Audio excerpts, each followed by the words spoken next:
দাঁড়িয়ে আছি সাতক্ষীরার দেবহাটা উপজেলার পারুলিয়া ইউনিয়নের একটি ঘেরের মাঝখানে। ঠিক ঘের বলা যায় না, এটা মূলত একটা খাল। আর এই যে খালের পাশ দিয়ে বয়ে চলেছে সুন্দর নতুন রাস্তা। মানুষজন এই রাস্তা ধরে পারুলিয়া থেকে ব্যাংদা এর দিকে যাতায়াত করতে পারে।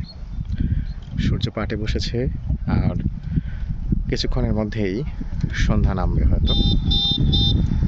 সুন্দর লাগছে এই সূর্যাস্তের সময়টাতে।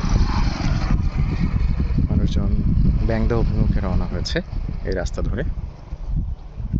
আর আমরা এই মুহূর্তে এসছি সুন্দর ঘাসের গালিচা ঘেরা এই যে ছোট্ট ছোট্ট ঘেরের বাসাতে।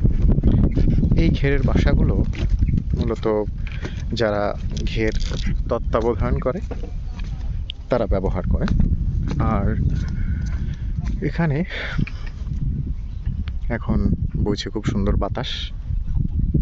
আমরা আসছি একটু জল পানের জন্য। এখন দেখা যাক, অবাক না হলেই হয়। ভালো থাকবেন সবাই।